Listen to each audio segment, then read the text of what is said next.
and welcome to this week's live Q&A here in the INFJ INFP Healing Group.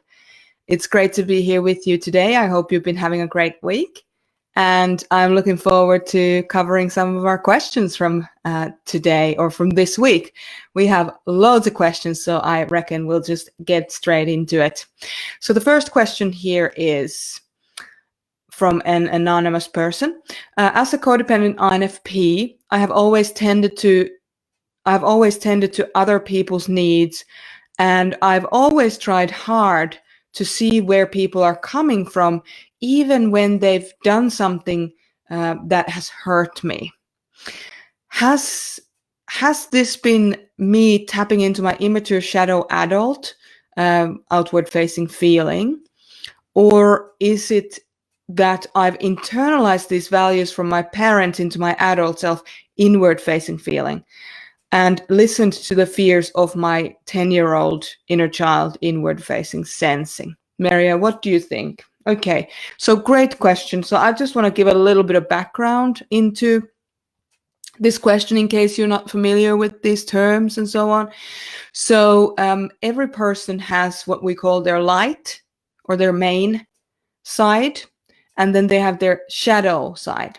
So for INFPs, the light or the main side is their inward-facing feeling as their adult self, outward-facing intuition as their inner parent, inward-facing sensing as their inner 10-year-old or 10-year-old inner child, and outward-facing thinking as their 3-year-old inner child. Now, the shadow side is basically the same functions, but in different orientations. So same functions in same order, but in different orientations. So your shadow adult self for an INFP would be outward-facing feeling, because the light side is inward-facing feeling. And then the inner parent, of course, is inward-facing intuition on the shadow side.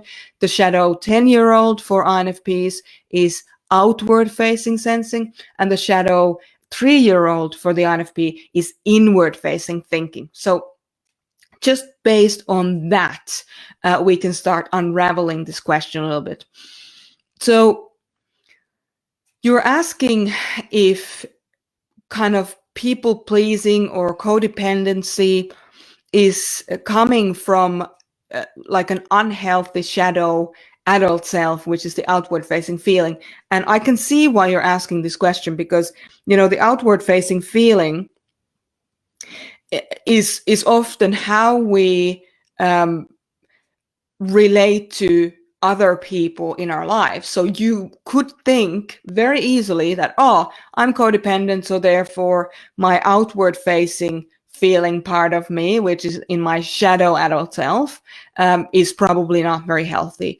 And there are certainly, absolutely, there are, you know, possibilities there. And I would personally explore those possibilities.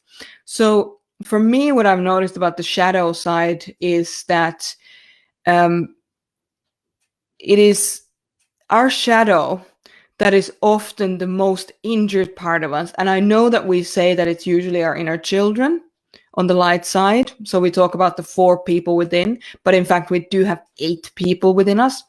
But without going too technical on it, you know, we often talk about, and even Carl Jung, who came up with a lot of this terminology, the famous Swiss psychiatrist and psychoanalyst, he talked about the shadow side being the inner children. So we've gone, you know, forward in leaps and bounds with this theory and with the practicalities of the theory since then. But I just want to say that the parts of us that are the most injured are in the shadow, and they truly are in the shadow. And most people never actually even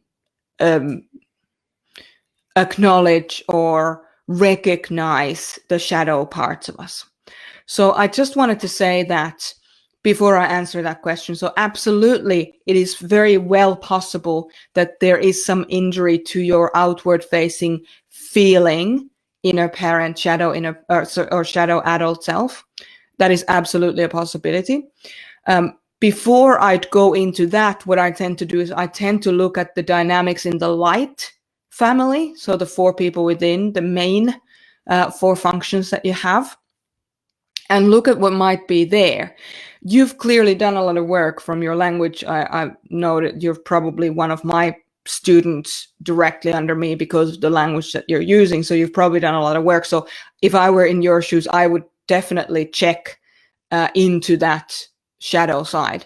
But for most people, and even for those who are experienced in this, I would still ask you, in the main around the main table, in the light functions, the main functions that you have as an INFP, what could be showing that codependent streak? What could be holding on to it? Because if you look at the 10-year-old, and this is something you said as well, your light 10-year-old, the historian, they refer back to how things have always been, to project on the future how things should be. So they're collecting information.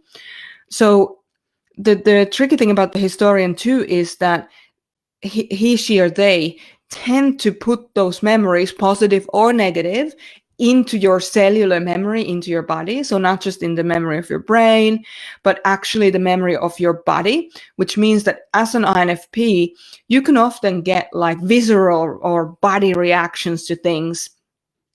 Somebody says something, or you hear something, or you see something, or you smell something, and you get like this visceral reaction to it, and you kind of know in your body that it is or it is not right for you, or it is not the truth. So you can, like, I know a lot of INFPs who know when somebody's lying, for example, or when somebody's being withholding.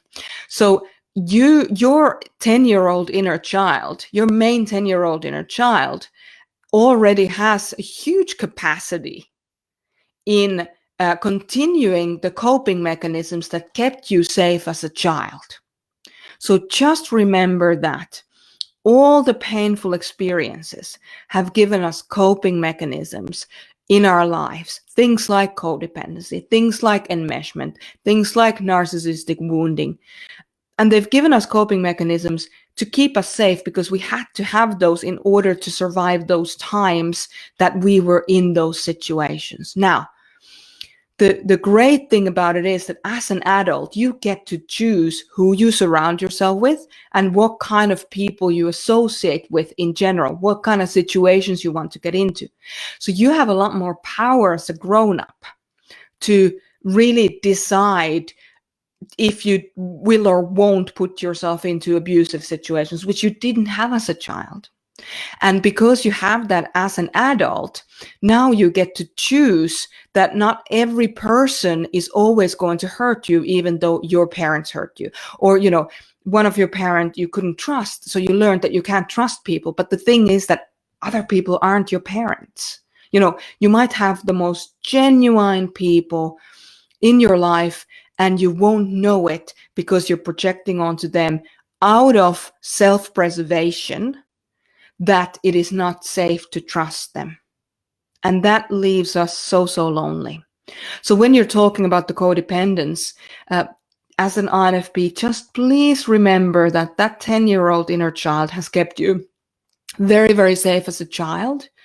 And a lot of your codependence strategies and approaches and conditioning can actually be undone and replaced with a more healthy way of dealing with it by just doing the work with the 10-year-old inner child. So you can, in other words, what you can do is you can show the 10-year-old inner child, when things are good, when things are safe, when things are not the way that the 10-year-old believes that they are. So challenging their beliefs and creating almost like a momentum or a spiral of positive experiences with people that then pedals you towards more positive outcomes and more like forward going momentum in your life. The same, of course, for the historian is true. If they're in a downward spiral of, distrust and lack of energy and everything, the more you have that, the more you start to distrust people, the more you have the confirmation bias that you can't trust people, the more you kind of push yourself down into that well of despair. So your 10-year-old as an INFP has a lot of power over your life. And I would like to challenge you to, and I actually saw Matthew in the group, in the INFP Healing group, just mentioned today that he's going to do a 21-day challenge for himself, that he's going to focus on more positive things to see if that works. And Matthew, that's amazing. And also, anybody else who wants to start that, especially as an INFP, observe your 10-year-old inner child, because it's going to be excuse my French, it's going to be a shit fight to begin with. Okay? So the 10-year-old will want to try and keep the control, because that's how they've known that they've been feeling safe. So when you're asking the 10-year-old to let go of the reins, the 10-year-old inner child to let go of the reins in terms of collecting information, and put your pioneer in there, your outward facing intuition, inner parent in there to start collecting information, like new information, and then showing it to the 10-year-old inner child, the 10-year-old inner child will resist. So just be prepared for that. Be prepared to fail forward at least 30 times before you make a decision whether it works or doesn't work. So remember, the 10-year-old inner child is not something to make wrong or to berate or anything like that. They have been keeping you safe for a long time. And now it's time to give that part of you a break and to offer them some safety and security. So I hope that answers that question. That's what I think. You said, Merja, what do you think? That's what I think. That's what I think is going on there. I hope we all have a cup of tea as we're doing this session today. Okay. So I'd love to hear back from you. Do you feel like doing a challenge like Matthew is doing? Was there anything in what we just talked about, or what I just talked about, that you didn't understand, that you'd like to understand more? Are you maybe looking to work with a mentor? If yes, then email us at desk@infxproject.com. And unless I'm away, I will personally make sure to put you in touch with the right possible mentor candidate for you. And then I leave it up to you to see if it is actually a match.